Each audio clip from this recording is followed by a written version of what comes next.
Buenas tardes a todos y todas. Bienvenidos a este nuevo módulo del curso Formarnos. Hoy vamos a trabajar con el tema de pensamiento nacional y latinoamericano e integración latinoamericana. Como ustedes saben, estamos alternando clases de tipo conceptual, teórico-conceptual, con clases aplicadas de resolución de problemas, tomas de decisiones. Ya pronto estamos acercándonos a las clases aplicadas. ¿Que vienen la próxima vez, Ezequiel? Sí. ¿Qué tenemos la próxima? La próxima tenemos el panel de gestión. No, ¿y la clase que viene? Análisis de problemas, toma de decisiones. Exactamente. Bueno, en la próxima vamos a tener el panel de gestión que va a presentarse por separado en cada una de las 18 sedes. Allí expertos, personas que están participando en temas de gobierno, decidiendo sobre políticas públicas, generalmente a nivel local, van a estar exponiendo su experiencia. Es decir, nosotros vamos a brevar a través de su práctica. Ellos nos van a decir lo que han aprendido, cómo ha sido su práctica. Vamos a tener 18 paneles que no van a ser, obviamente, simultáneos, como esta clase que estamos recibiendo ahora, sino que cada sector, cada sede lo va a filmar y luego vamos a tener oportunidad de colgarlo en la página para que todos puedan aprender no solamente del panel que van a tener ese día en su sede, sino de todos los demás, con una orientación que le vamos a preparar a ustedes desde la página de Formarnos. Le explicamos a Mario Porto, a quien tenemos el gusto de presentar hoy, que se está transmitiendo en simultáneo en 18 sedes, 10 universidades nacionales, varios municipios que están participando acá, y con un equipo de gestión que realmente es de elogiar en el programa Formarnos, coordinadores y tutores que se encuentran en estas 18 sedes y gente que está trabajando en la trastienda, y yo esta vez no me quiero olvidar de Mariano, quiero resaltar la tarea de Mariano que está allá. Gracias a él estamos pudiendo sostener esta transmisión simultáneamente en todos lados. Gracias, Mariano. Bueno, pensamiento nacional y latinoamericano, integración latinoamericana, una base conceptual ineludible para quienes quieran formarse, para trabajar en el territorio, para trabajar en la línea de contacto frente a frente con todas las personas, con la comunidad. No podemos pensar en nuestro país solitariamente si no estamos pensando en la patria grande latinoamericana, como tampoco podemos pensar cómo resolver nuestros problemas si no es aprovechando el pensamiento propio, aquellos que nos han enseñado a trabajar desde nuestra propia realidad. Decíamos la otra vez, no desde Europa o desde Estados Unidos, sino desde Argentina, desde América Latina, desde Amerindia, desde nuestros propios orígenes, porque somos realmente una especificidad y tenemos mucho para decirle desde América Latina al mundo. De esto nos va a hablar Mario hoy, a quien voy a presentar a continuación. Es profesor de Historia, fue subsecretario de Educación de la Dirección General de Cultura y Educación, director general de Cultura y Educación y jefe de gabinete del Gobierno de la provincia de Buenos Aires. También fue diputado nacional por Buenos Aires por el Frente para la Victoria. Actualmente es consejero superior de nuestra Universidad Nacional de Lanús y titular del Seminario de Pensamiento Nacional y Latinoamericano de nuestra universidad. Con ustedes, Mario Porto. Pide un aplauso para él, por favor.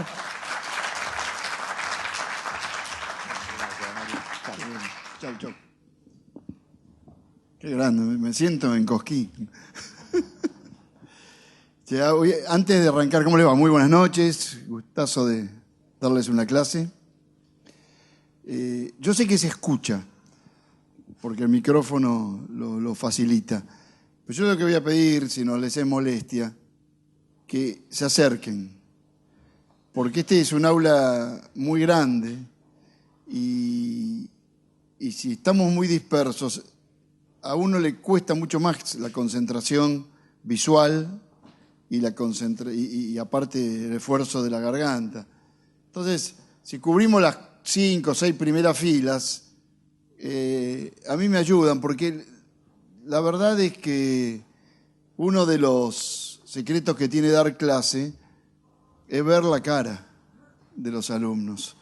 Y por el tema de que hay compañeros haciendo este curso en otros lugares del país y esto lo están filmando, yo tengo que aceptar una serie de incomodidades, como estar arriba del escenario, yo preferiría estar abajo, como poder desplazarme poco. Entonces, si ustedes me dan una mano de acercarse, por lo menos tengo la sensación más fácil de que estoy dándole clase a alguien. Bueno, ahora sí empezamos. Voy a hablar 1 hora, esa es la otra ayuda que les pido. Cuando se cumpla 1 hora, me avisan. Espero que no estén muy aburridos, con lo que no tengan ganas que se termine, pero terminemos en 1 hora, así después contestamos preguntas porque eso genera nuevo pensamiento, ¿no? Cuando ustedes me preguntan y yo tengo que pensar para contestar. Y la idea de esta clase es esa, ¿no? ¿Cómo pensamos?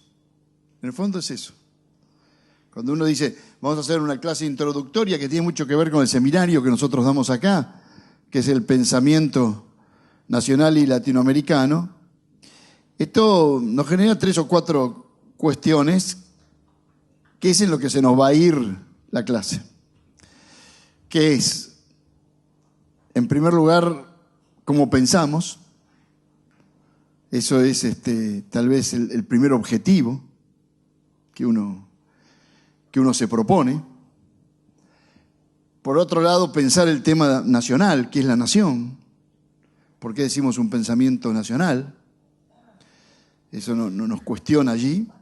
Y después agregamos latinoamericano, con lo que también voy a tratar de hablar con ustedes de ese objeto de estudio, que es América Latina, si es un sujeto unitario, si lo podemos ver como una unidad, si no lo podemos ver como una unidad.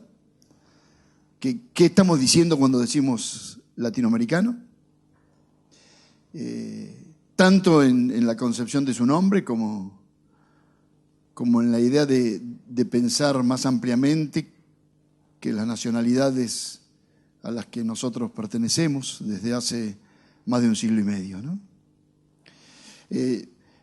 Yo voy a una charla como decía recién Nerio cuando me presentaba, de historiador, por lo tanto yo tengo las deformaciones del historiador. Trataré de no dar una clase tan cronológicamente historicista, sino más conceptual, pero se me van a escapar cuestiones de historiador. Como única presentación de mí, digamos, ¿no? Desde donde yo pienso, le digo a ella que vengan más para adelante. Y para que ustedes sepan, desde que yo pienso, voy a decir 2 o 3 cosas que me parece que tiene como objetivo también esta clase. Además de repensar el conocimiento desde América Latina, ¿no? Y hacerlo, por lo menos lo que me enseñó a mí la historia, o para lo que me ayuda a estudiar historia. En primer lugar, a mí estudiar historia me dio la posibilidad de la paciencia, ¿no? Como vivimos en una época muy vertiginosa, cuando uno estudia historia ve que los cambios muchas veces son lentos, que no tienen la velocidad del acontecimiento periodístico, ¿no? Sino que tiene una mayor lentitud. Y que por lo tanto es bueno que ojalá que ustedes salgan de esta charla pensando sobre esa lentitud. La historia es lo que cambia, pero también lo que permanece, ¿no? Son largos ciclos de estructuras que no es que no cambian, pero que cambian a una lentitud tal que a veces es difícil verla en la coyuntura. Y cuando uno estudia historia, estudia las rupturas, estudia los acontecimientos. En general uno está acostumbrado en la escuela a estudiar los acontecimientos que conmueven, pero también sepan que la historia estudia lo que queda, ¿no? Aquello que las civilizaciones arrastran durante cientos de años y que forma parte de sus tradiciones. Y el otro objetivo, que a mí me gusta cuando doy historia, aparte de pregonar la paciencia, no digo que hay que, digo paciencia, no digo resignación. Me parece que una buena clase es aquella que cuando termina rompió algún prejuicio. Y a mí me parece que ese es otro objetivo interesante, de que ustedes de aquí se vayan con algunas preguntas nuevas y algunos prejuicios menos, que están muy arraigados, ¿no? Muchas veces en nosotros. Después, si tenemos tiempo, no sé si tenemos tiempo, voy a hacer capaz que algún comentario sobre la historiografía, de cómo se construye el pasado y la historia de los pueblos, pero de a poquito. Otro defecto que tenemos los docentes es que siempre queremos que los alumnos en 40 minutos puedan hacer las relaciones que nosotros nos costaron 30 años de lectura, ¿no? Ahí somos poco pacientes, somos apresurados los docentes. Entonces, bueno, yo quiero ubicar a América Latina y ver algunas tensiones de cómo pensar y desde dónde pensamos, ¿no? Porque pensar desde América Latina es pensar desde el suburbio, ¿no? No es pensar desde el centro. Es pensar desde los costados, desde los bordes del mundo, de la periferia, ¿no? Como se llama. Hace ya bastantes años, algunas décadas atrás, un gran pensador argentino que se llamó Fermín Chávez escribió un libro que esta universidad publicó y que nuestros alumnos leen, que tiene un título muy sugestivo, muy audaz, ¿no? Se llamaba Epistemología de la periferia, ¿no? Cómo construir conocimiento, cómo hacer una teoría del conocimiento desde la periferia, cómo podemos pensar desde la periferia, no desde el centro. Por lo tanto, esto nos implica a nosotros asumirnos como periféricos y no como centrales. Un sociólogo portugués contemporáneo, que vive actualmente, acaba de sacar otro libro muy sugestivo, ¿no? Que se llama Epistemología del Sur. No, cómo pensar desde el sur, no desde el norte, ¿no? Y nosotros encima, los rioplatenses, pensamos desde el sur del sur. Y como decía el Papa Francisco, ¿no? Desde el fin del mundo, el Papa que vino del fin del mundo. Y provoca diciendo, vayamos a las fronteras, pensemos desde los bordes, pensemos desde los extremos. Esto es lo que nosotros hoy queremos charlar con ustedes, ¿no? Cómo pensar la política, la organización social, las instituciones, la cultura, desde un lugar que no sea el lugar impuesto por los distintos modelos culturales o modelos económicos o sociales que se impusieron en estos continentes. Y uno cuando piensa en este continente, piensa en su aparición desde la mirada del centro, ¿no es así? Y dice que fuimos descubiertos en 1492. Por lo tanto, parecería que nos dan una carta de nacimiento cuando nos conocieron los europeos. Y entonces nos tragamos miles de años de historia. Porque no solo la historia inmediata, no es la historia de decir, bueno, estaban los aztecas, los incas, los mayas y una centena de pueblos más dispersos en un continente nuevo, sino que era un viejo continente que sufrió las invasiones bárbaras europeas y que puede ser mirado como los europeos vieron llegar a los bárbaros, nosotros vimos llegar a los europeos, y que más allá de los aztecas, los incas, los mayas, que son los pueblos que más jerarquía tienen por el grado de organización que tenían, más allá de ello hay miles de años de historia.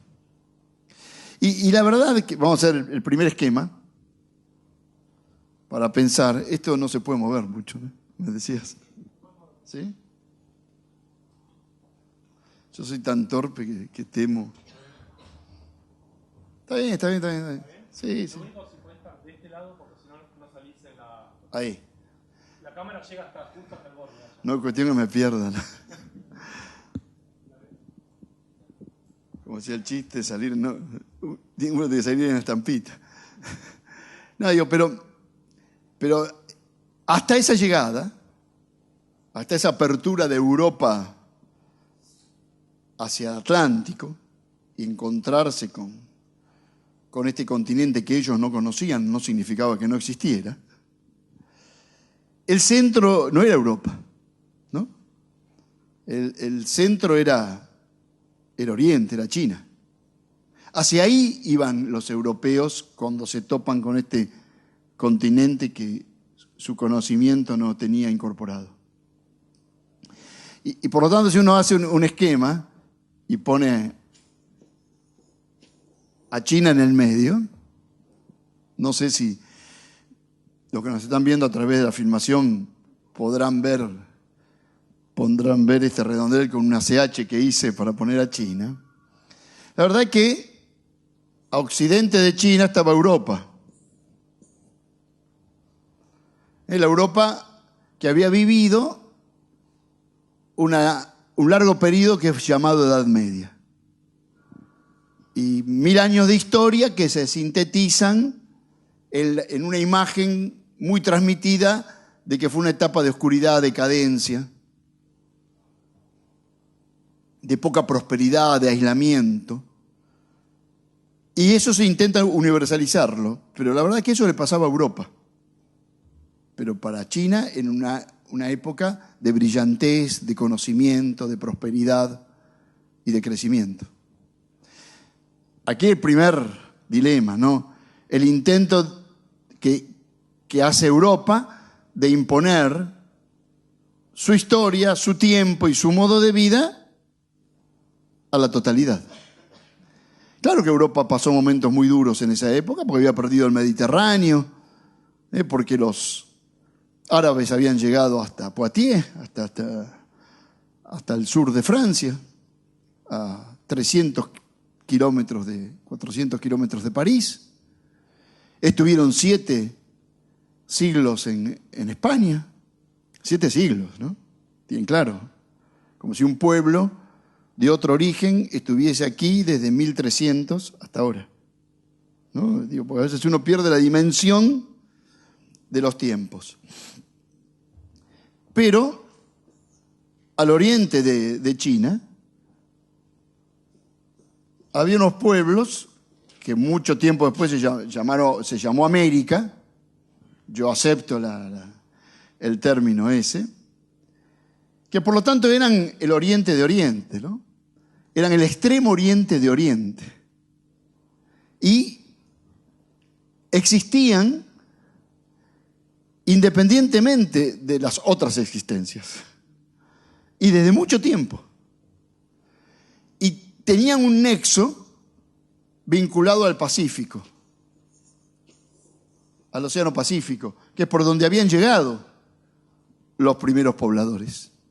Por lo tanto, uno puede mirar América, estoy haciendo como un ejercicio de mirada, Uno puede mirar a América con el cuento, el relato histórico eurocéntrico, tradicional, que es Europa es el centro,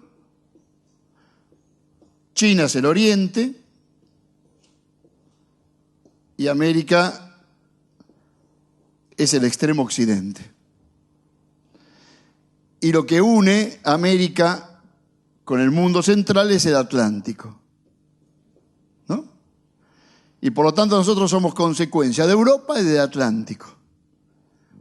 Cuando podemos mirar que somos consecuencia de Asia y del Pacífico. Esto es muy importante verlo. ¿Por qué? Porque una tensión que va a recorrer casi toda nuestra historia cultural es la tensión entre civilización y barbarie, ¿no? La palabra civilización no es una palabra que se usó muy tempranamente. La palabra civilización aparece, o civilizaciones aparece en el siglo XVIII, recién. Y durante mucho tiempo, con la confusión de ser sinónimo de cultura. Algunos piensan que la cultura representa lo espiritual y la civilización lo material. Pero a partir del siglo XIX se empieza a utilizar con mucha más frecuencia y con mucha más firmeza. Pero ya no se usa tanto en singular, no se usa tanto en plural, sino que se usa en singular. Y ya no se habla de las civilizaciones, sino que se habla de la civilización.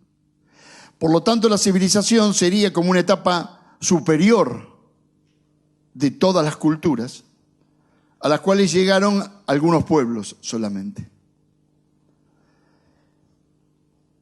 Eso se llamó la modernidad.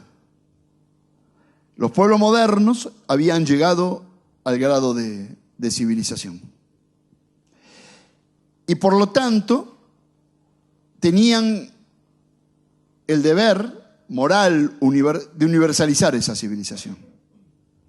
Ustedes saben que las palabras sirven para dominar otros pueblos. En general los pueblos han dominado justificándolo a través de diversos conceptos, ¿no? Evangelizar,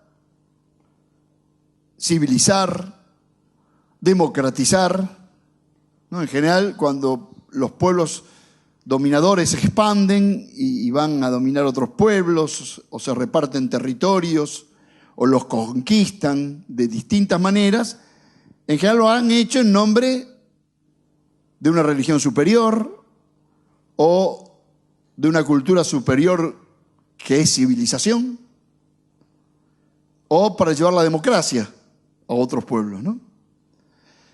A los cuales los ubican en la antítesis, en la antípoda de la civilización, que es la barbarie o el salvajismo. Y aún cuando hay teorías sobre el buen salvaje, tampoco se apiadaron del buen salvaje. Y generó discusiones, como todo el debate que se da post a la llegada de los europeos a América, ¿no? Debate sobre si los habitantes de estas tierras eran hombres o no eran hombres. Estoy usando la palabra hombre como humanidad, ¿no? En el sentido si tenían alma o no tenían alma. Si era justo dominarlos o no dominarlos. Si era un acto de benevolencia sacarlos de sus creencias religiosas atrasadas, salvajes, o de sus formas de organización no modernas, aunque en muchos aspectos sus conocimientos superaban muchos rubros de los conquistadores. Muchas veces ha ocurrido eso. Pero siempre para el conquistador el otro fue un bárbaro. Para los griegos el bárbaro era el no griego, pero después los griegos fueron bárbaros de los romanos y los romanos fueron bárbaros de los pueblos germanos que eran llamados bárbaros hasta que vencieron y organizaron Europa. o conquisto a otro para darle la libertad, ¿no? O conquisto a otro para darle la modernidad, para sacarlos del atraso, ¿no? Para sacarlos de formas de gobierno que yo considero que no son las apropiadas. Digo, en general, estas hermosas palabras como son libertad, como son democracia, como son evangelización o como es civilizar, fueron usados para dominar a otros pueblos. Por supuesto, es más romántico y mucho más atrayente que decir te domino por la renta diferencial, ¿no? O te domino porque tenés petróleo, o porque me quiero llevar el oro y la plata. Con lo que aquí yo voy a decir un concepto general que después seguramente en las preguntas puede salir, porque siempre en las preguntas salen cosas más de actualidad. Pero los modelos, como en la actualidad se podía hablar de modelo neoliberal, y en otras épocas distintos modelos, desde que ocurrió este fenómeno de la llegada de Europa a América, se inicia un ciclo que no ha cerrado todavía en Occidente y que es el del capitalismo. Y en general, con variantes, ese modelo capitalista ha sido sostenido por una filosofía que aun cuando ha cambiado, fue el liberalismo o sus variantes que hoy denominamos neoliberal. Pero esos modelos, como sus antagónicos, los nacionalismos, los socialismos, que han sido maneras de ser antagónicos, todos son modelos civilizatorios, ¿no? Yo dicho de una manera más tajante, el neoliberalismo no es un modelo económico, es un modelo civilizatorio. O si ustedes quieren, para usar una palabra más fácil y cercana, es un proyecto cultural. Yo considero que la política es, en su más alto nivel, un proyecto cultural, ¿no? Cuando uno piensa un proyecto político, si lo puede desarrollar, lo piensa como un proyecto cultural, como un proyecto de organización de las comunidades. Y si hay una parte de la humanidad circunscripta a un territorio, en este caso fue Europa Occidental, ese territorio se fue cada vez recortando más, ¿no? Fue Europa Occidental y después fue Europa Occidental del Norte, y a la cual en el mundo del Atlántico, el atlanticismo, se agrega más tarde Estados Unidos. Es un recorte muy pequeño, geográfico y demográfico de la humanidad, blanco, que impone sus modos de vida y su modelo civilizatorio a toda el orbe, a toda la humanidad. Y por lo tanto, la civilización se siente como singular. El que no tiene esas pautas es un no civilizado. Y solo copiando y llevando adelante las etapas de esa evolución social o de ese desarrollo histórico, va a poder llegar a la civilización. Esto es muy serio y es muy grave, ¿no? Porque estos pueblos no solo perdieron su riqueza, ¿no? El oro, la plata, del mundo americano o indoamericano o andinoamericano, o fueron devastados sus campos y deforestados y fueron saqueados también los africanos y los asiáticos, sino que aparte, en muchos casos, el americano es un caso muy claro, aparte fueron derrotados y esto generó una caída demográfica inédita.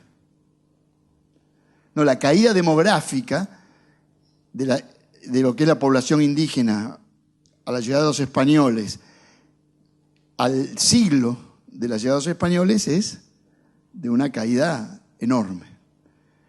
Producto del asesinato, de la guerra, del homicidio, pero también producto de las pestes, producto de los cambios de dieta, producto de las nuevas enfermedades y producto del desgano de vida, digamos. Crecen los infanticidios, el aborto, crece los desmembramientos sociales y familiares y baja la fecundidad. Por lo tanto, estamos frente a una expropiación de riqueza muy grande, estamos frente a un genocidio, capaz la palabra no es la correcta por la época, pero estamos frente a una catástrofe demográfica como pocas veces ha sido vista en la historia de la humanidad. Y aparte, además de eso, algo que dice este portugués que yo nombraba antes, que se llama Boaventura de Sousa Santos, Boaventura dice, y aparte lo que hay, aparte estos dos hechos, el hecho económico y el hecho demográfico, encima hay un epistemicidio, dice. ¿No? O sea, también se mata el conocimiento adquirido por estos pueblos, se desvaloriza el conocimiento adquirido por estos pueblos. Con lo que, ¿qué decimos? Que el sujeto colonial es despreciado en su modo de conocimiento por el sujeto imperial. Y el sujeto colonial lo que tiene es que lograr las pautas de conocimiento, el modo de producir, el modo de relacionarse comunitariamente, el modo de expresarse artística y culturalmente como el centro imperial, porque si no, no va a tener categoría de civilizado. ¿No? Nosotros hoy creemos que no existe la civilización, ¿no? Creemos que existen las civilizaciones. Esto fue una tensión para América Latina de cómo construir su historia. ¿Por qué? Y porque, como lo señala ese gran libro de la literatura argentina que es El Facundo de Sarmiento, el Facundo de Sarmiento tiene un subtítulo que es Civilización y Barbarie. Y él vive con su talento enorme, tensionado en cómo tenemos que ser para ser civilizados, ¿no? Ya en su época, en América Latina, había pensadores que lo refutaban, como José Martí, el cubano, que tenía otra visión, ¿no? de lo que era ser civilizado. Y ya tiempo anterior a Martí, el maestro de Bolívar, Simón Rodríguez, había dicho aquella frase maravillosa, o inventamos o erramos.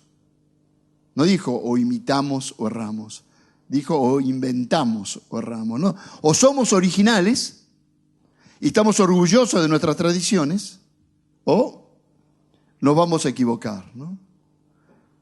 El otro día en Buenos Aires di una charla un filósofo brasilero, un talentoso filósofo contemporáneo, muy imbuido en el tema latinoamericano, por más que él hace muchos años que vive en Boston, porque trabaja en Harvard, que se llama Mangabeira, Roberto Mangabeira, y él decía,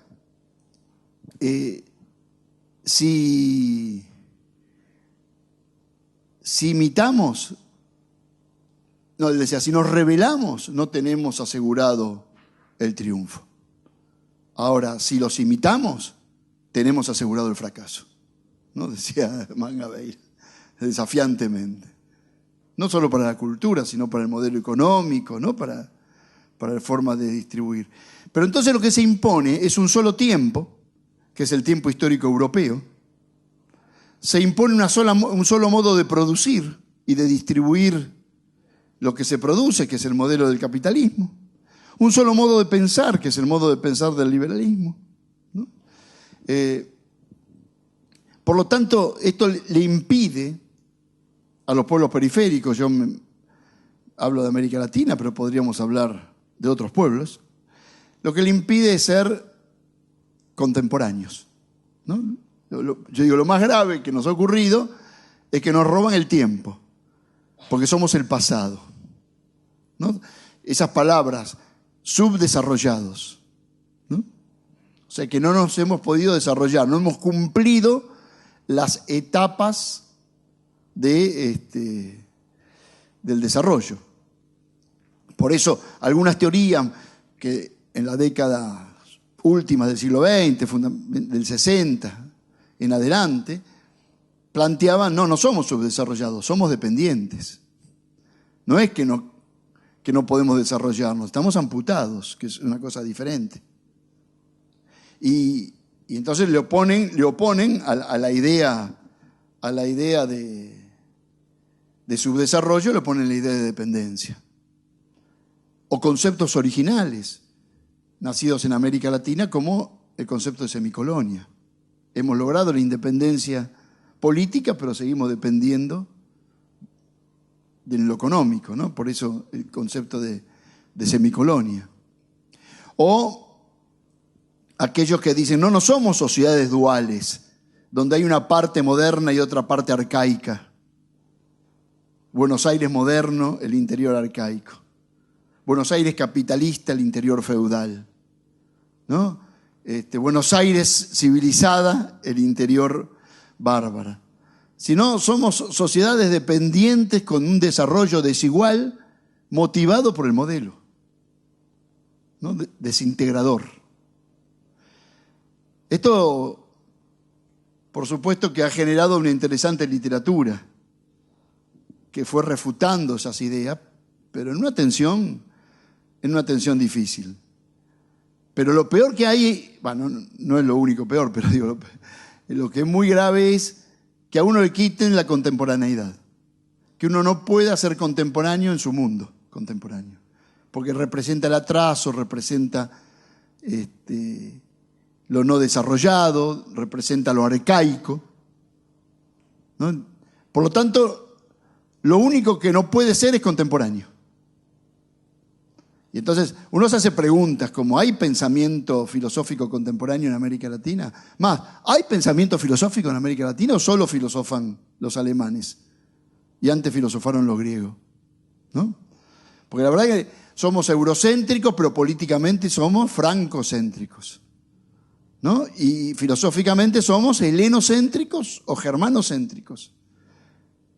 Ahora, no pensaron otros. Nosotros a nuestro seminario llamamos pensamiento latinoamericano, porque de rebeldes que somos no hablamos de filosofía latinoamericana, porque filosofía es para otros. Lo nuestro no es arte contemporáneo, es folclore, ¿no? O sea, no nos permiten ser contemporáneos en el mundo en que vivimos contemporáneamente, ¿no? Como decía en su discurso cuando recibió el Premio Nobel de Literatura hace ya muchos años, 3 décadas, García Márquez, él decía, ¿por qué los que nos premian en nuestra originalidad de la literatura no lo hacen también cuando pensamos sociedades diferentes en condiciones diferentes? ¿No? ¿Por qué la originalidad que nos permiten en la literatura no nos la permiten para organizar nuestros modelos sociales y económicos? Y esto de querer pensar como el otro nos ha generado muchas dificultades.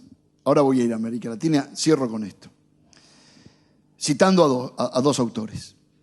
Uno es Jauretche, que ustedes lo conocen porque esta universidad lo homenajea, pero digo, no cuando Jauretche decía esa cosa tan simple, tan de criollo viejo, de tipo vivo, que decía, la verdad es que si yo me compro un saco y me queda corto, lo tengo que alargar, no cortarme el brazo, ¿no? Decía Jauretche. Como diciendo, si mi modelo no se adapta, tengo que hacer un modelo propio, no adaptar mi realidad al modelo que me quieren imponer.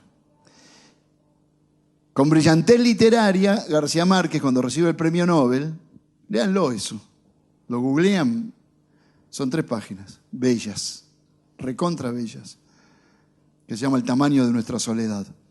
Y él arranca recordando un relato de un viajero que estaba en la expedición de Magallanes, ¿no? Y y ese viajero dice, me encontré de repente con un animal en la Patagonia. Y lo describe. No me acuerdo cómo lo describe. Invento.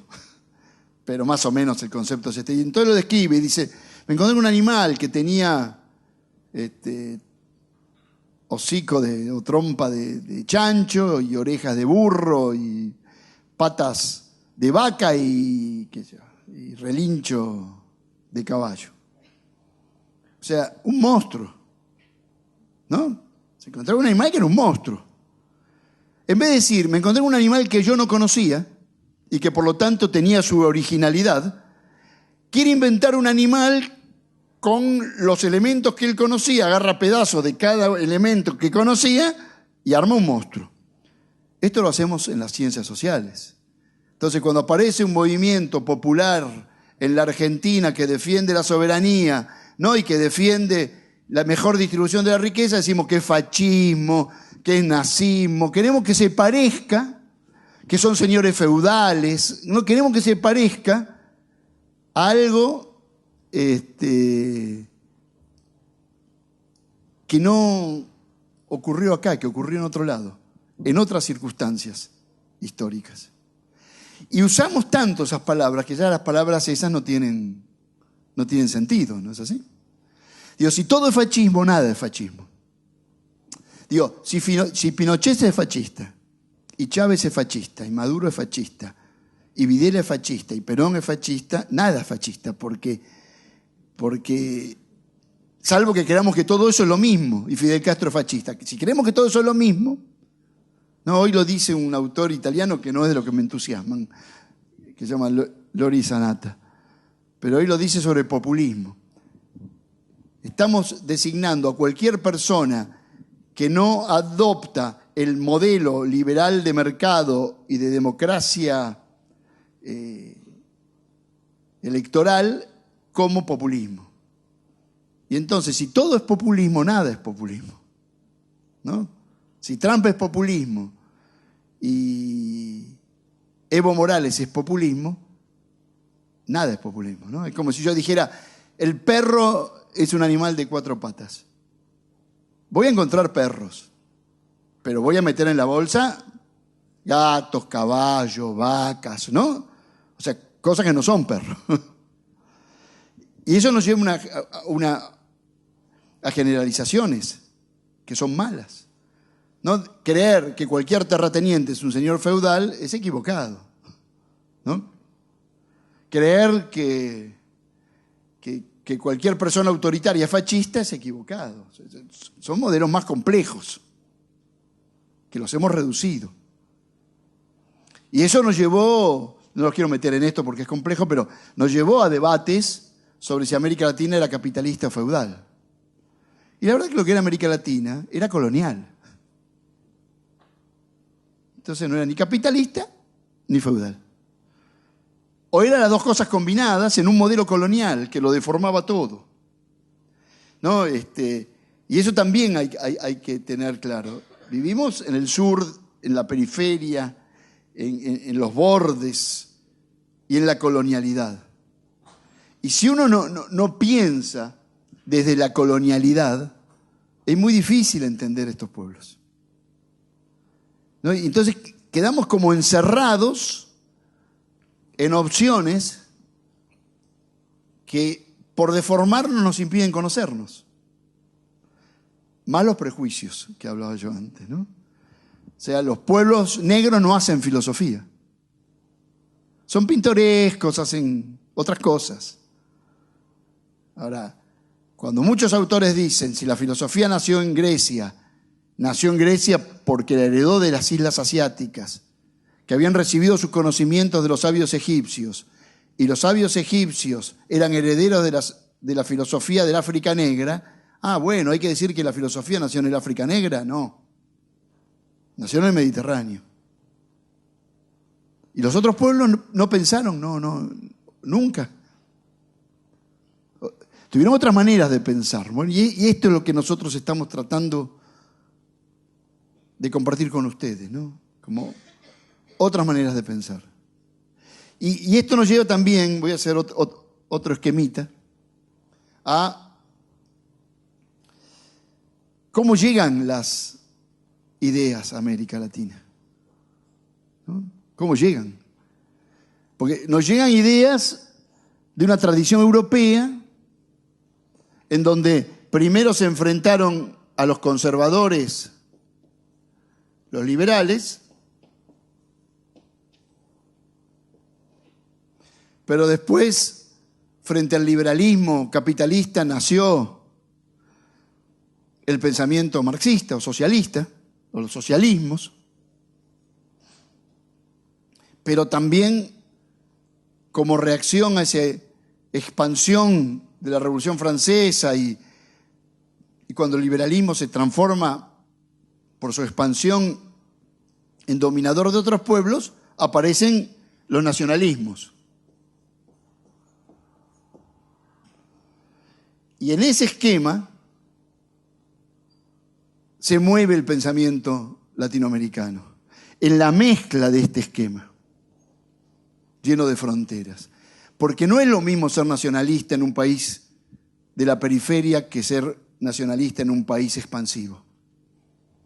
¿No? Un nacionalista de un país imperial invade a otro, es agresivo, está a favor de la guerra justa, como lo planteaba el Imperio Español a través de los pensadores imperiales, está a favor de la superioridad de un pueblo sobre otro, es agresivo.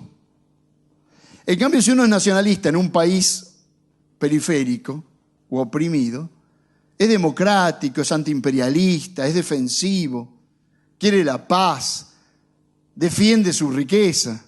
No es lo mismo, ¿no? Por eso hay que cuidar cuando uno usa las palabras. Ser liberal en Europa no era lo mismo que ser liberal en América, ¿no? Ser conservador en Europa no es lo mismo que ser conservador en América. Ser marxista o socialista en Europa, si se trasladaba ese modelo a América, era más complejo porque acá no estaba la clase obrera industrial que ya estaba bien desarrollada en Inglaterra o en Francia o en Alemania.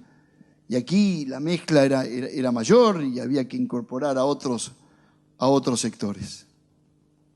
Entonces, digo, el pensamiento nacional, ¿qué es?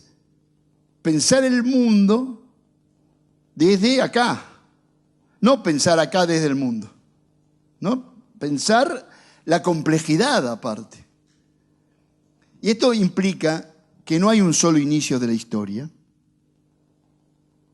no hay una sola lengua, no hay una sola manera de organizar una sociedad, no hay una sola manera de relacionarse culturalmente.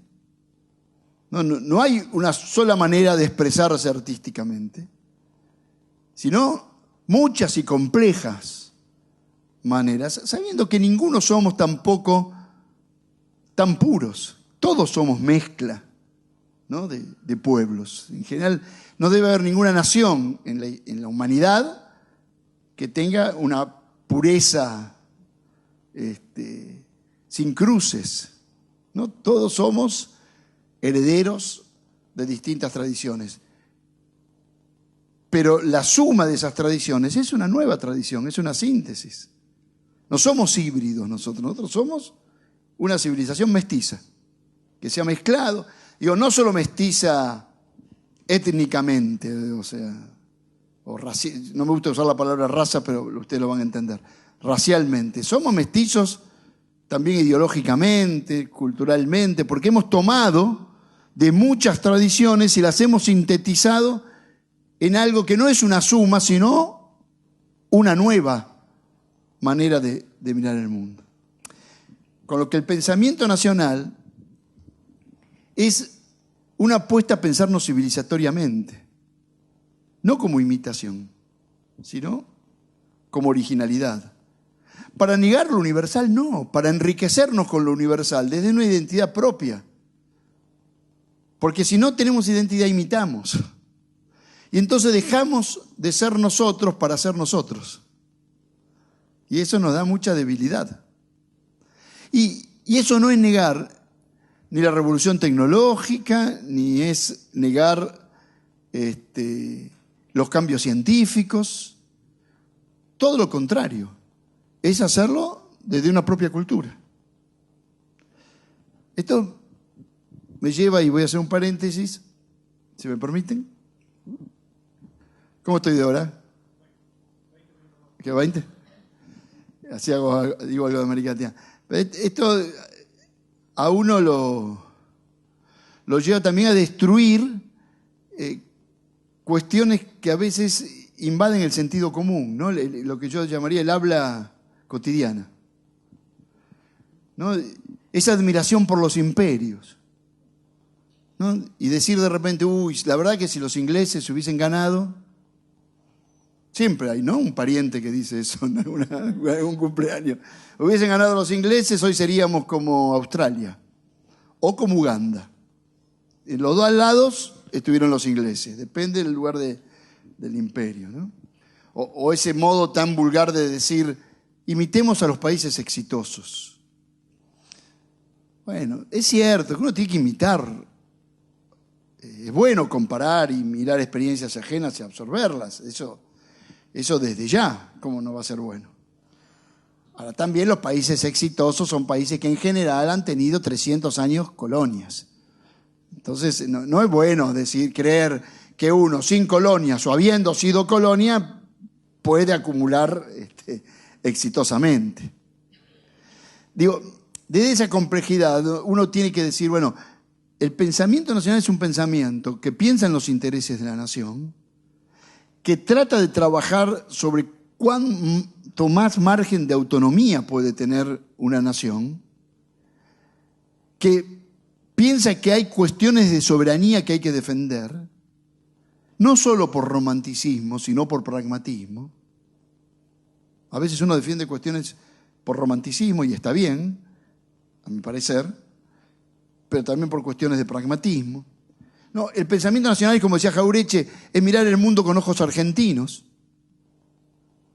el no autodenigrarnos, el no desconocernos y el de saber algo que es esencial,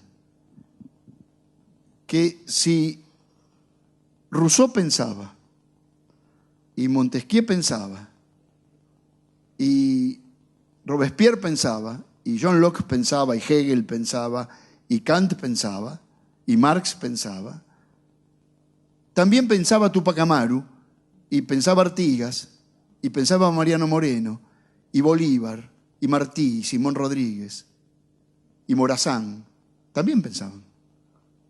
Y pensaban de una manera original.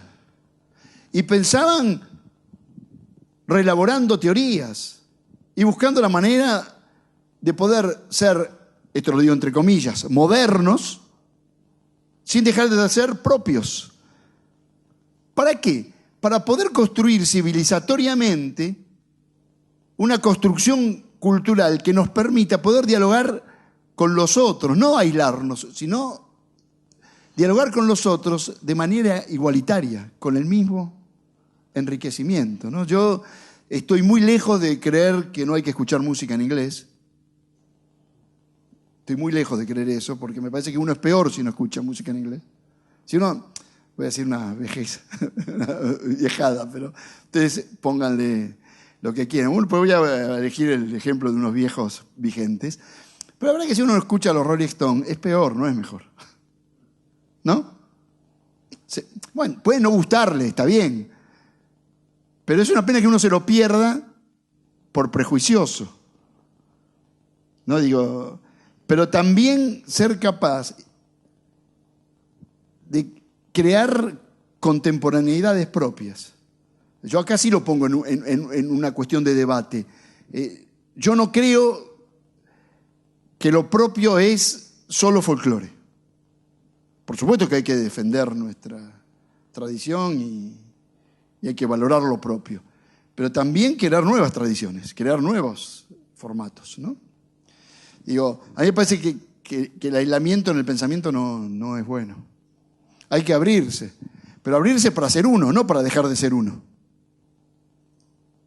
Esto es el pensamiento nacional. Que quiero aclararles algo, que no es solo una revisión de la historia. Porque a veces se lo circunscribe al pensamiento nacional como una revisión de la historia. Y la verdad es que es una revisión de la historia o un repensar la historia, pero también es tener una mirada diferente del arte, de la ciencia, ¿no? de la tecnología, de otras disciplinas que hacen a las culturas. Y por supuesto aportando a cosas que son a veces universales.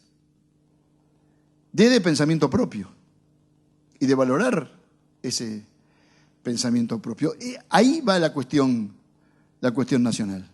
La cuestión nacional, por lo tanto, está muy vinculada a la colonialidad, ¿no? A romper la colonialidad. Ser nación es no ser colonia, ¿no? De poder construir desde la independencia y desde la originalidad.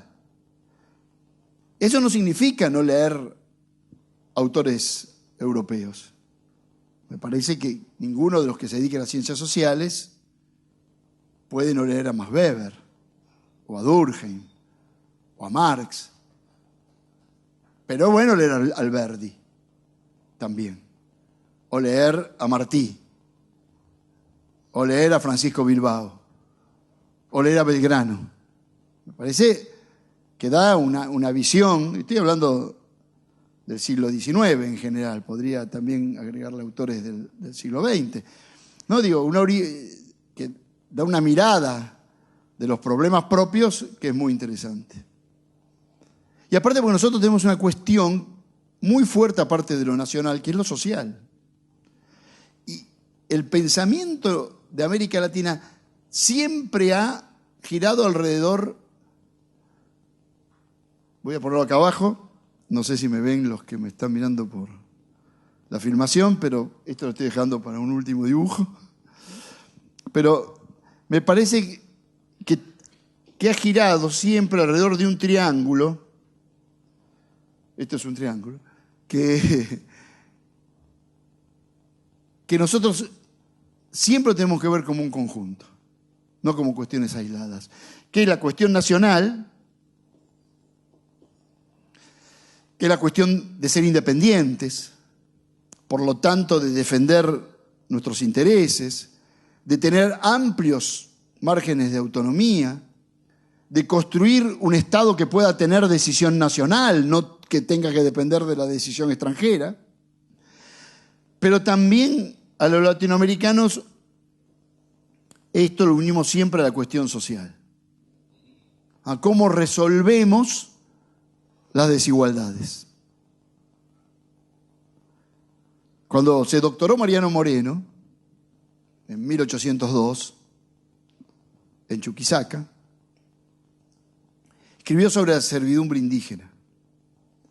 O sea que eligió un tema que es de la cuestión social, de las desigualdades, la explotación del indígena. Y entendió, aunque no lo expresa en su tesis, pero después lo expresa en su práctica política posterior, que era muy difícil resolver el tema social si no se resolvía el tema de la independencia. Cuanto mayor margen de autonomía tiene uno y mayor posibilidades de que la riqueza no se vaya hacia afuera, uno puede resolver el tema social, ¿no? Si uno tiene que hacer una definición de qué es una relación colonial para niños, digamos, lo más sencillo posible, diría, hay relación colonial cuando la mayor parte de la renta producida por un pueblo se va hacia otro pueblo, se va hacia afuera. Pero estos dos problemas, lo social y lo nacional, en América Latina se le unió un tercer tema, que es, yo no sé si se lo había preguntado Mariano Moreno, pero se lo preguntaron muchos después que él, es esto, ¿lo vamos a poder realizar fragmentadamente o lo vamos a tener que realizar en forma conjunta? Tenemos que tomar medidas conjuntas en defensa de nuestros intereses o vamos a poder negociar fragmentadamente a través de pequeños países, que es la cuestión de la unidad. O sea que el pensamiento nacional latinoamericano giró, con toda su riqueza y con todas sus contradicciones internas y sus debates, no es un solo pensamiento, y sus diferentes corrientes y sus diferentes posturas, pero giró alrededor de cómo resolver la desigualdad social, la autonomía o soberanía nacional y la unidad. O entendiendo que sin esa unidad iba a ser muy difícil conseguir los otros dos objetivos.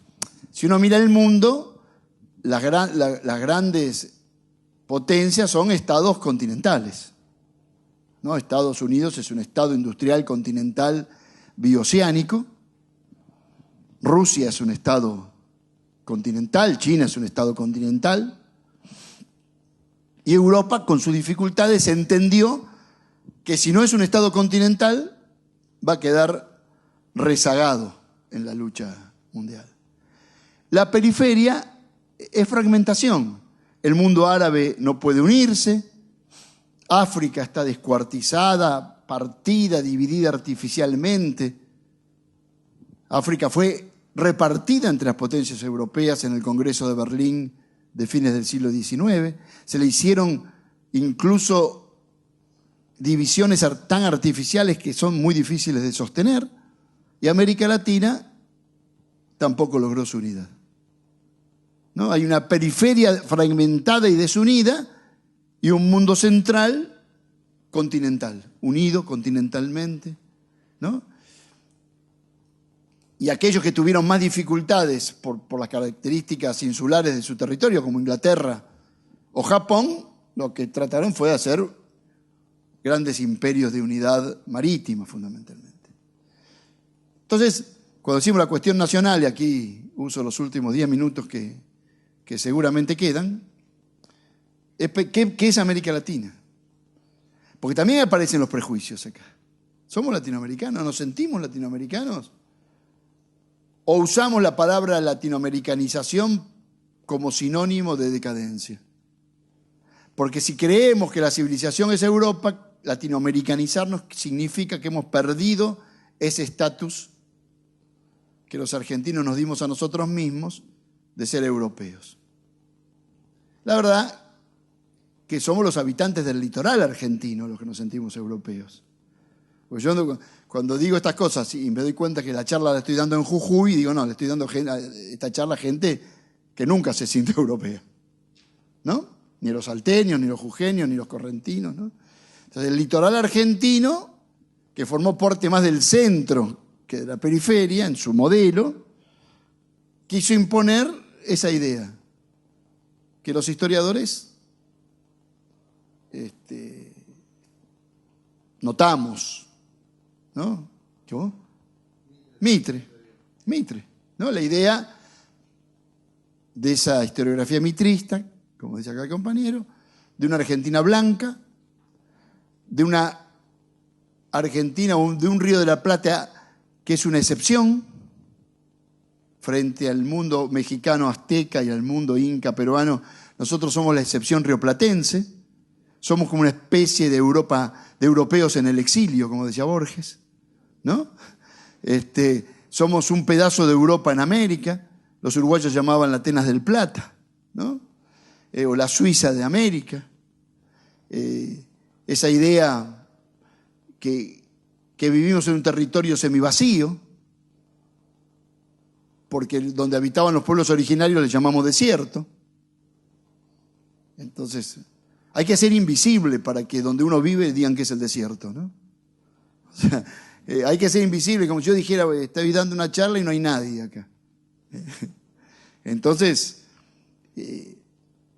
esa idea, por lo tanto, de una Argentina sin pasado indígena, una Argentina blanca, excepcional, rioplatense, no latinoamericana, ¿no? Entonces, ese prejuicio es muy grande, a pesar que nuestro primer presidente de la autonomía argentina o de lo que después iba a ser la Argentina, ¿no? Que era en ese momento el virreinato del Río de la Plata, o lo que podía soñar que iban a ser las Provincias Unidas del Río de la Plata, ¿no? Y que por primera vez formamos una junta que eligió el Cabildo de Buenos Aires, o sea, el municipio de Buenos Aires eligió una junta que el virrey no intervino y el rey tampoco intervino en el nombramiento, y se eligió, ¿a quién eligieron de presidente de esa junta? A Cornelio Saavedra. Y Cornelio Saavedra había nacido en Potosí, ¿no? O sea que nuestro primer presidente fue un boliviano de Potosí, ¿no? Pero los peruanos tuvieron un presidente para compensar que era un correntino de las Misiones, que era San Martín, ¿no? Pero los bolivianos tuvieron su primer presidente en un venezolano de las tropas de Bolívar. Eso es América Latina, ¿no? Y nosotros dependimos 240 años de Lima. Fuimos peruanos 240 años. Y hace 240 que dependemos de Buenos Aires. Más o menos parecido. Durante toda la etapa donde el eje estaba en Potosí, en la minería, la capital estaba allá. Cuando valoramos el Atlántico y lo agroexportador, la capital estuvo en Buenos Aires. Capaz tengamos que discutir algún día dónde va a estar los próximos 240 años. Quiero decir, pero esa fragmentación nos impidió ver América Latina, ¿no? Más, la escuela argentina y su sistema educativo creado a fines del siglo XIX fue muy exitosa, la escuela argentina, en construir la nacionalidad argentina. Como la escuela peruana fue exitosa en construir la nacionalidad peruana, y la chilena, y la uruguaya, ¿no? No solo la escuela con los maestros dando clases, sino la escuela con sus ritos, con sus himnos, con sus ceremonias, sus fiestas patrias, sus próceres, sus nombres, pero era una escuela vacía de América Latina, ¿no? Es una escuela que argentinizaba y deslatinoamericanizaba. Y América Latina aparecía como conflicto, no como integración. Aparecía como problemas de límites, guerras, ¿no? Dramas ratificados ayer en La Haya, ¿no?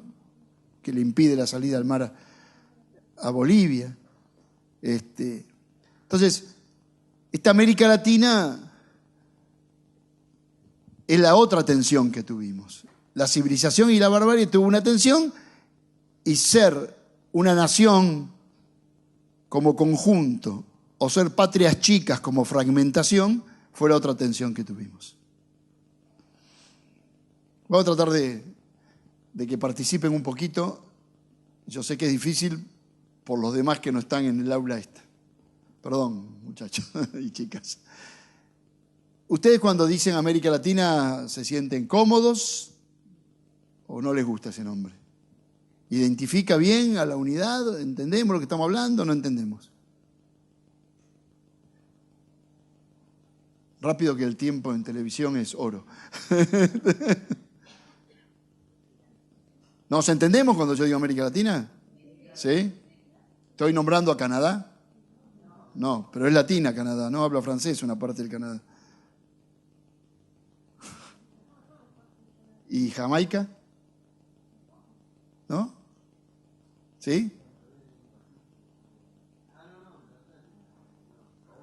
Sí. Hablan en inglés.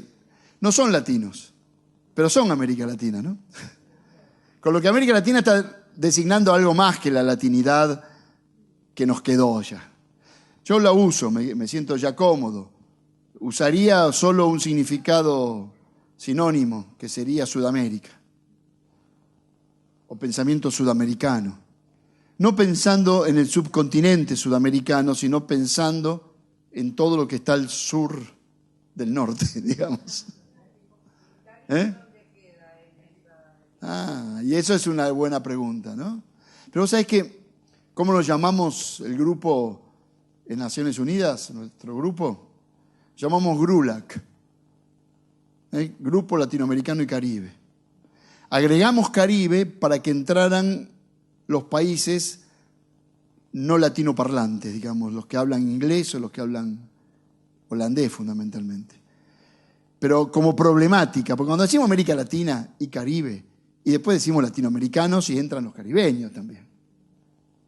Lo que estamos diciendo es la América pobre, subdesarrollada, colonizada, ¿no? Mestiza, periférica, esa que se hizo con los pueblos originarios, más los afroamericanos, más los europeos que han venido, más asiáticos de Oriente, ¿no? Que han hecho un pueblo muy original, del cual, si uno repasa la última, la democracia argentina última, la del 83 hasta acá, la más reciente, para no irnos más atrás, que es más fácil, si me voy para atrás es más fácil, pero el 83, los presidentes, creo que casi todos, son primera generación de argentinos. ¿No? Los padres de Alfonsín eran españoles, los padres de Menem eran sirios libaneses. No sé, los padres de la Rúa, una de las madres, Kirchner tenía tal vez segunda generación, pero una madre chilena, pero ya no la pondría como un emigrante. Macri tiene su padre italiano, ¿no? O sea, quiere decir, somos primera generación, entonces, digo, esa mezcla. Aparte, miren, ¿no? Italianos, gallegos, sirio-libaneses, más africanos, más pueblos originarios que aparte tienen una inmensa heterogeneidad entre sí. Y eso tiene que ser riqueza, orgullo, ¿no? Y no mirarla con ojos prejuiciosos. A mí me impactaba, me voy un ratito por un costado, me inhibe la cámara, no puedo contar chistes. No, pero digo, me impactaba la indignación que se tenía frente al seleccionado francés que tenía muchos hijos de primera generación de migrantes africanos. ¿Y qué diferencia hay contra la generación de primeros migrantes italianos que juegan en los equipos nuestros? Como son negros, entonces eso lo diferencia, ¿no? de los hijos de blancos, de migración blanca. ¿No? Pero ¿por qué un hijo de italianos es indiscutiblemente argentino y un hijo de senegalés no puede ser francés? ¿No? Digo, cosas para pensar. Voy a tu pregunta del Caribe. Entonces digo, yo voy a usar América Latina. Se han usado otros nombres, ¿no? Indoamérica, pero tiene una visión muy indigenista que deja fuera otras realidades.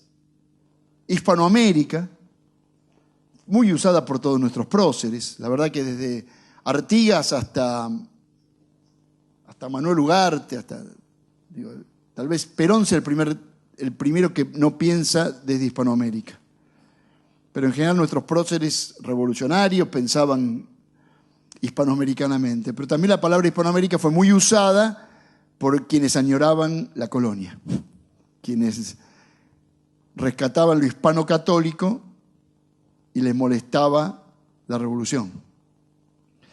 Por lo tanto, era una postura un poco conservadora, ¿no? ¿Cómo decían?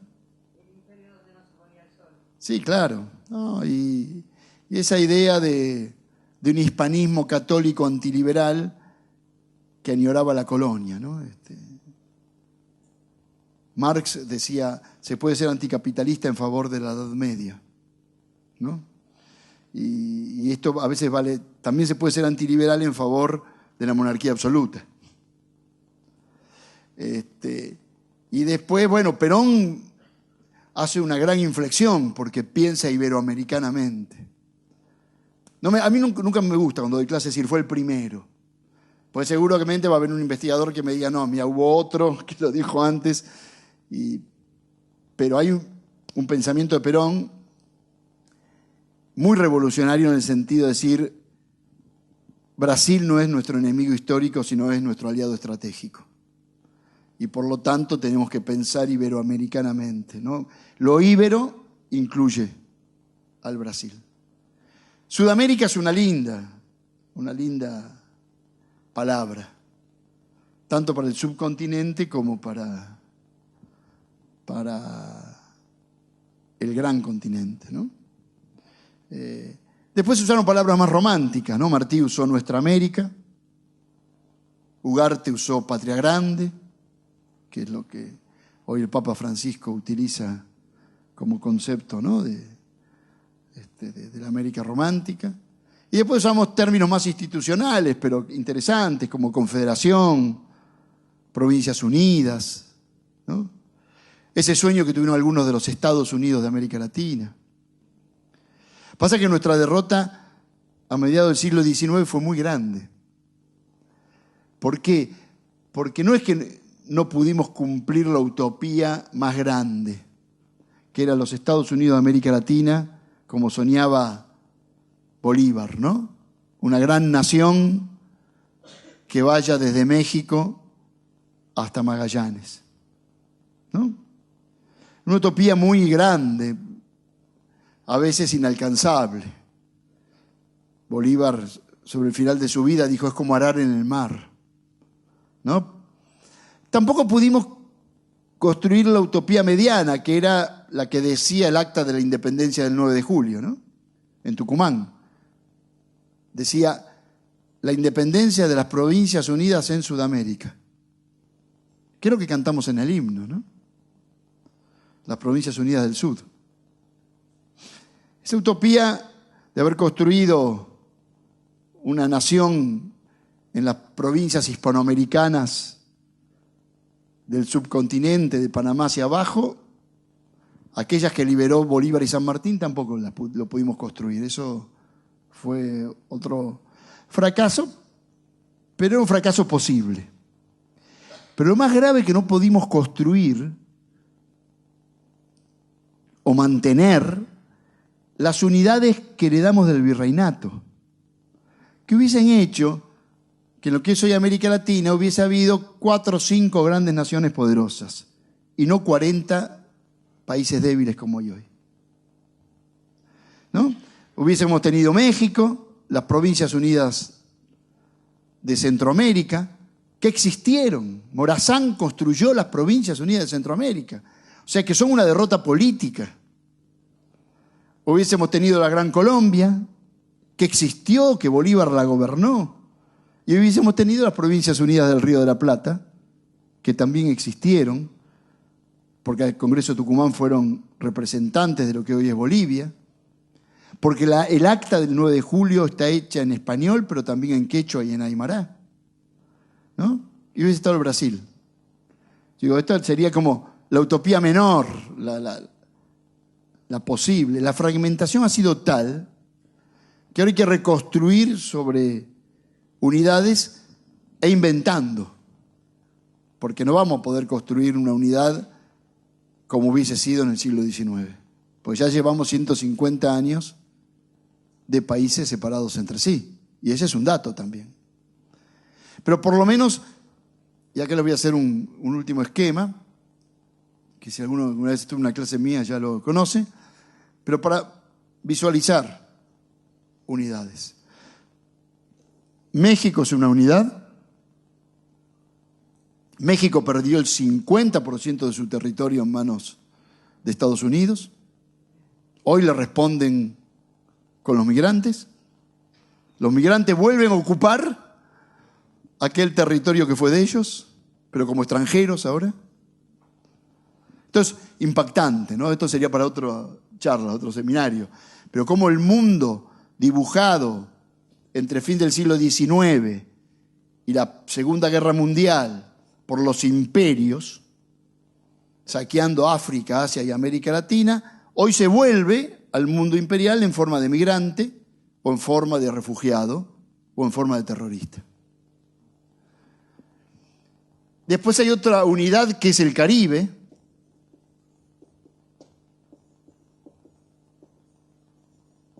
del cual ya hemos hablado. Un Caribe que está trabajando desde el concepto de lo caribeño, para unir lo que es diferentes modos de colonización, holandesa o francesa o española o inglesa, porque todo ese mundo que es Centroamérica y las Antillas lo une ese mar interior que es el Mediterráneo caribeño, salvo El Salvador, ¿no? El Salvador es el único país que no tiene salida al Caribe, pero que vive el clima cultural caribeño. Y después, esa gran isla sudamericana en la que nosotros vivimos, ¿no? Este sur del sur, digamos, que la podemos mirar también desde tres realidades geoculturales: el mundo andino, la cuenca del Amazonas o la selva, y la cuenca del Plata, o las pampas o los llanos. Todo eso son subunidades que hacen a una unidad, que es mucho más homogénea que una nación como la rusa, que une a los mogoles del Asia con los eslavos de Occidente. O como la India, ¿no? Que tiene 2 lenguas entre las 10 que se hablan más en el mundo. Si ellos han podido lograr una nación y fusionar, ¿por qué a nosotros nos parece que es natural esta fragmentación, ¿no? Y es para preguntarlo. Y con la mano que él levanta, yo cierro mi charla. Ahora vamos al espacio de preguntas. Ahí vamos al espacio de preguntas si querés. Dale. Gaby te hace preguntas que tenemos y ahí pasamos el micrófono. Dale. Vos pasás el micrófono y yo me siento. Sí, ahí agarra. Bueno, Mario, comenzando con las preguntas. Desde el municipio de Villaguay, pero es una preocupación que también se hizo manifiesta en otras sedes. Qué voz de locutor, extraordinaria. Muchas gracias.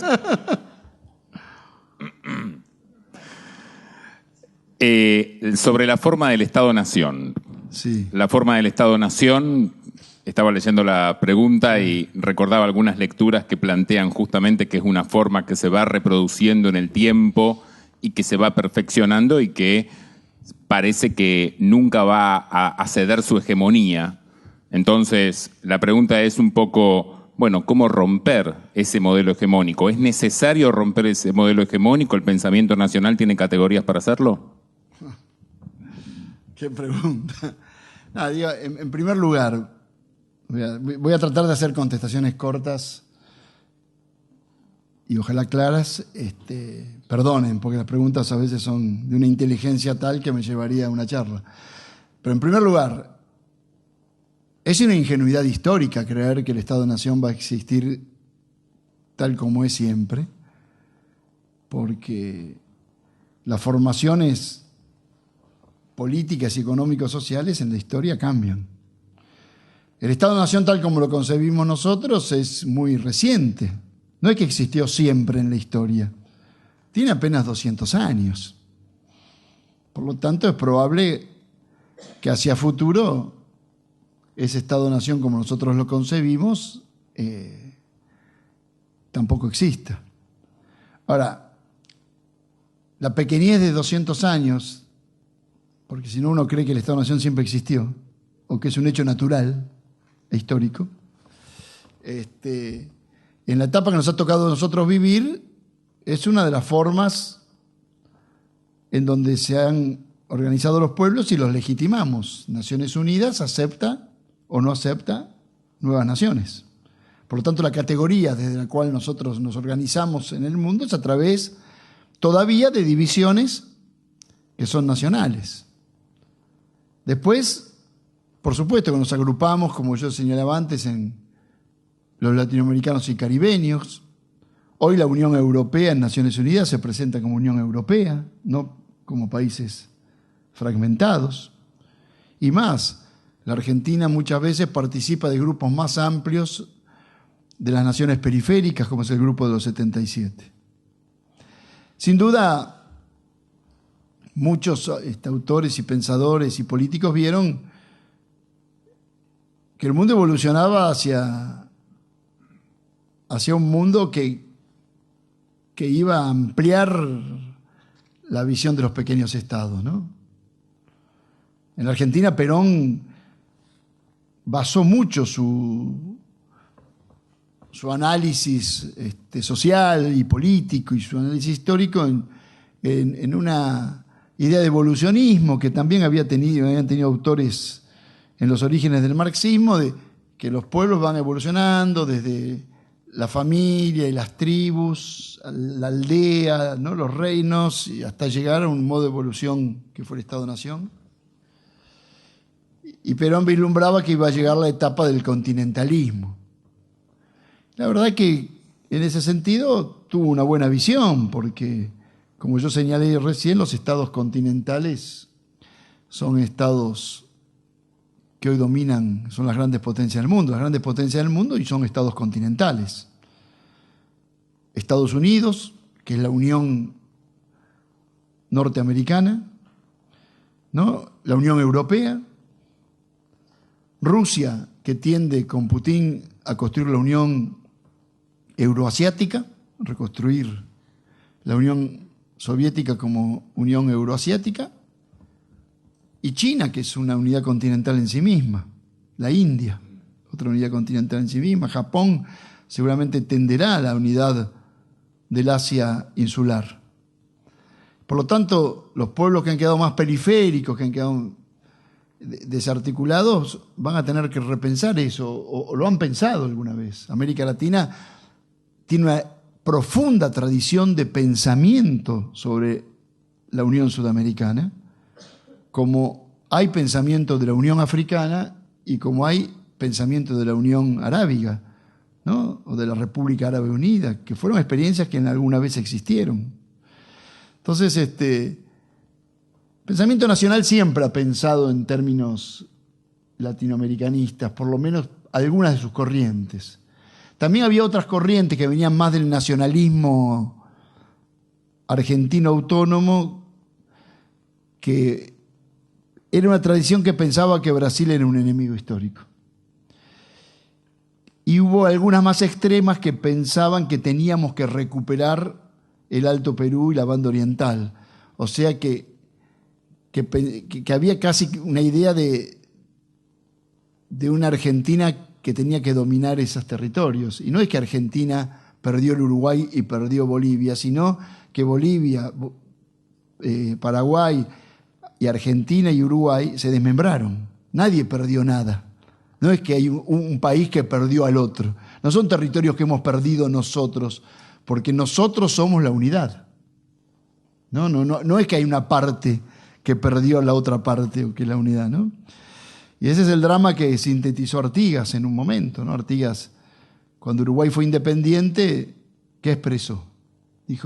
Artigas dijo, ahora, él estaba en Paraguay exilado, dijo, ahora mi provincia es una nación por Uruguay, pero mi nación no tiene mi provincia. Yo no tengo patria. Esa frase es el dramatismo de América Latina. No es como si mañana Buenos Aires se transforma, los que somos bonaerenses, Buenos Aires se transforma en una nación independiente. Yo, si ocurre eso, diría lo mismo. Mi provincia ahora es una nación, pero mi nación no tiene a mi provincia. Yo no tengo patria. No sé si era lo que preguntaban, pero... Sí, quería preguntar... Antes que pregunte, no voy a desarrollar esto, pero lo dejo como una inquietud. El tema del nacionalismo y de la nación es muy complejo. Uno se pregunta por qué hay algunas naciones que son naciones y otros que no son naciones, ¿no? ¿Por qué Bélgica es una nación y Cataluña no es una nación? ¿No? ¿Por qué Portugal sí lo es y el País Vasco no? ¿Por qué es Escocia y no los bretones o los magiares? Entonces, o los cosacos o los kurdos. Entonces es un tema muy, muy complejo. Y la otra pregunta sería, ¿cualquiera que quiere ser una nación puede ser una nación? Si UNASUR no intentó ir para ese lado de ese pensamiento sudamericano de unidad, y si se puede volver a tener esa experiencia mejorada, digamos, con distintas expresiones políticas yendo para ese lado.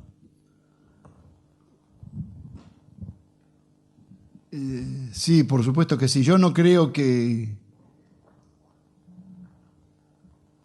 haya una sola tradición en América Latina, ¿no? No hay una sola tradición, que es la fragmentación. Hay una tradición que es la fragmentación y hay otra tradición que es la unidad. Y las dos han aportado mucho pensamiento. Pero hay una, y ahora hablo de Argentina. Argentina tiene una profunda tradición en pensadores que pregonaron la unidad. Desde Monteagudo a Alberdi, desde Felipe Varela a Manuel Ugarte, de Irigoyen a Perón. América Latina tuvo un gran avance en los principios del siglo XXI, ¿no? ¿Por qué? Porque había una serie de gobernantes que pensaban que resolver el tema social y de soberanía emancipatoria en América Latina estaba vinculada a la unidad. Yo creo que lo pensó Lula, lo pensó Evo, lo pensó Chávez, lo pensó Kirchner, lo pensó Pepe Mujica. Se integró a Surinam, se dialogó con México y se creó el UNASUR. Fueron avances enormes. ¿Qué fueron? ¿Producto de una moda? Yo creo que fueron producto de una tradición de pensamiento, opuesta a otra tradición de pensamiento que prefiere los tratados bilaterales, la fragmentación, países débiles vinculados a la órbita del vecino, porque nosotros aparte tenemos una realidad diferente los árabes y los africanos, que es que tenemos al imperio en nuestro continente. Y es vecino de México. México siempre vivió esa tensión de ser un aliado privilegiado de Estados Unidos o ser el líder de la unidad de Centroamérica y las Antillas, ¿no? Entonces, un gran escritor y pensador uruguayo, amigo, que muerto hace poco tiempo, que era Alberto Metol Ferrer, nos decía siempre, como uruguayo, nos decía: ustedes los argentinos son unos irresponsables. Como tienen nación, pero si no hay unidad, yo no tengo patria, decía Metol. Y ustedes son unos irresponsables porque ustedes tienen que liderar a los 9 países hispanoparlantes. Porque los 9 países hispanoparlantes de Sudamérica, sumados, son el 50% y el otro 50% es Brasil. Y ahí va a haber unidad, ¿no? Él siempre decía, si Brasil y Argentina se unen, va a haber unidad. Él lo decía con la humildad de un uruguayo, decía, si Uruguay y Ecuador se unen, no hay unidad. No hay fuerza para la unidad. El núcleo de aglutinamiento, como señaló Perón en un discurso famoso del año 53, el núcleo de aglutinamiento es Argentina y Brasil. Perón agregaba siempre a Chile, el ABC, porque pensaba que era imprescindible el Pacífico para tener idea de bicontinente y de bioceanismo. Pero mi respuesta a tu pregunta es que hay 2 grandes tradiciones y las 2 han producido mucho pensamiento en América Latina. Pero no es que una es la natural, que es la desmembración es la natural, y la otra es una moda que pasa, sino que son tradiciones que hay que recrear. Y las mismas palabras que dije al principio las digo ahora, y hay que hacerlo. Yo creo que hay que hacerlo no solo... Si uno lo quiere hacer por romanticismo es bárbaro, somos todos hermanos y nos queremos. Pero si no, hagámoslo por pragmatismo, porque la única manera de industrializarnos es teniendo una unidad con un mercado grande, con banca propia, con nuestra propia política energética, con nuestras propias universidades trabajando juntos. Eso no lo digo yo, lo decía Alberdi en su tesis de licenciatura en Santiago de Chile en 1842. Son muchas las preguntas y muchos los conceptos: globalización, patria grande. A propósito de los nacionalismos, estaba pensando yo el de principio de autodeterminación de los pueblos. Bueno, y seguramente muchos de estos conceptos los retomaremos en el taller dentro de muy poquito tiempo. Cerramos con esta, Mario.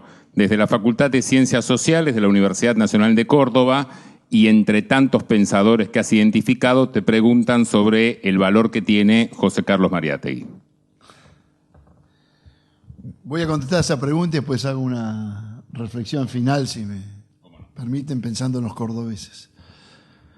No, Mariátegui es un extraordinario pensador porque Mariátegui, les cuento a ustedes, Mariátegui es un pensador peruano, muerto muy joven, fundador del Partido Comunista del Perú, pero un recreador del marxismo, ¿no? Utilizó el marxismo no para trasladar la problemática europea a América, sino que usó el marxismo para entender América. Y eso le dio a él una originalidad inigualable, que lo tiene, a mi entender y a mi gusto, como uno de los grandes modelos de pensamiento de América Latina. Su libro, los 7 estudios sobre la realidad peruana, son un clásico que nadie puede eludir su lectura si quiere entender la trama latinoamericana. Y tuvo polémicas enriquecedoras dentro del marxismo o con el nacionalismo de Aya de la Torre, el otro gran pensador peruano, fundador del APRA. Parece que Mariátegui es una figura emblemática, creo que una figura que uno no puede eludir para pensar la problemática latinoamericana, ¿no? Reducción deslumbrante en tan pocos años de vida que él tuvo, ¿no? Que murió muy joven, con una relación con la Argentina muy fuerte, y que yo enlazaría con Martí y con todos aquellos que pensaban que se podía tener un pensamiento original, no imitativo latinoamericano, sin renunciar a la modernización de América Latina. ¿No? Eso me parece que es muy interesante. Yo quiero terminar con dos cosas que me salen de esta pregunta. Una es hasta dónde el pensamiento nacional está dispuesto a repensarse y a renovarse y a dialogar con otras corrientes de pensamiento, no tan antagónicamente como lo hizo en el siglo XX. Repensar el liberalismo latinoamericano, porque también hubo un liberalismo popular, nacional y democrático en América Latina. Casi todos nuestros próceres del siglo XIX, San Martín, Artigas, Moreno, eran liberales, pero liberales democráticos, liberales populares, ¿no? Liberales independentistas. ¿Cómo hacemos para dialogar con la modernidad, con la ilustración, ¿no? Porque muchas veces el pensamiento nacional opuso muy tajantemente, ¿no? El historicismo a la ilustración. Pero Artigas decía, orientales sean ilustrados y valientes. No deban ser los orientales ilustrados y valientes. Hay una idea, esa tensión que hay entre progresismo y tradicionalismo y que el pensamiento nacional actual tiene que sintetizar de una vez por todas, ¿no? Yo tuve una de las cosas más hermosas que me ocurrió en mi vida intelectual fue conocer y recibir en mi casa a Ricardo Piglia, ¿no? Y Piglia decía, mi generación se propuso amigar a Borges con arte. Y yo digo, bueno, ¿a quién vamos a amigar nosotros? ¿No? ¿A quién estamos dispuestos a amigar nosotros? ¿Vamos a amigarlo a Moreno con Saavedra? Para sintetizar esa ruptura, para volver a unir esa ruptura del frente anticolonial que ellos representaron y que introdujeron las posteriores guerras civiles en la Argentina. Y por el otro lado, como la pregunta venía de Córdoba, yo quería dejar una reflexión final, que es que los que trabajamos sobre América Latina tanto, yo por lo menos dediqué gran parte de mi vida a estudiar América Latina y la estudié pensando siempre en que es una unidad. Se nos hace muy difícil como argentinos soñar la unidad de América Latina si evitamos pensar en la unidad de los argentinos, ¿no? Entonces me parece que la unidad del antiimperialismo latinoamericano hay que unirla con la unidad del federalismo argentino. Y me parece que tenemos que volver a repensar el federalismo argentino como unidad para poder pensar la unidad latinoamericana. Si no, vamos a pensar la unidad del continente y la fragmentación de esta parte del continente. Y me inspira Córdoba porque me parece que hay una tarea muy grande que tiene que venir del interior del país. Me parece que yo soy del conurbano bonaerense, pero me parece que los conurbanos o el área metropolitana de Buenos Aires, donde habitan 15 millones de habitantes, se están olvidando de que en el resto viven 25 millones de habitantes.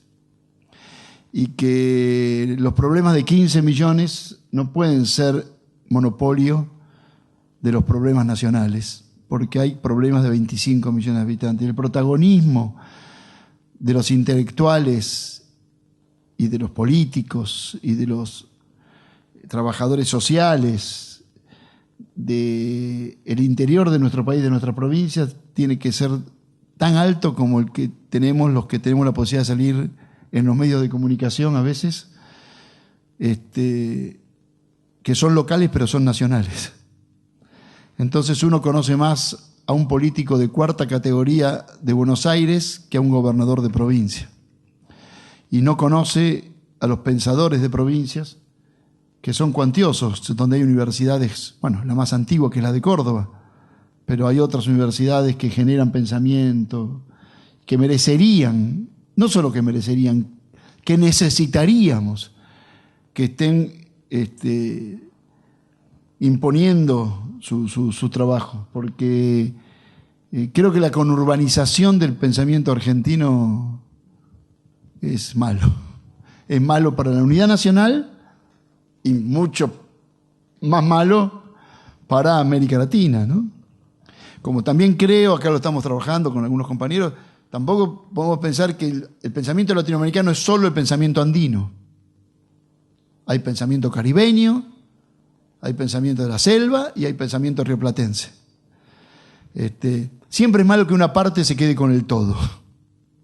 Y entonces yo creo que me alegra mucho que la última pregunta haya sido de alguien de Córdoba, porque las provincias argentinas necesitamos de ellas la reconstrucción de un federalismo de unidad. Si no, va a ser muy difícil pensar la unidad sudamericana si nosotros no somos capaces de construir una unidad federal argentina, ¿no? Me parece que por lo tanto hay que reivindicar la gran tradición del pensamiento antiimperial latinoamericano y también la gran tradición del pensamiento federal argentino, ¿no? Las dos cosas. Si no, podemos caer en una antinomia que ya tuvo el siglo XIX, que el progreso está en el área metropolitana de Buenos Aires y que el pasado conservador está en las expresiones del interior. Me parece que sería nefasto eso. Así de bárbaro que me hayan hablado de Córdoba. Muchas gracias, Mario.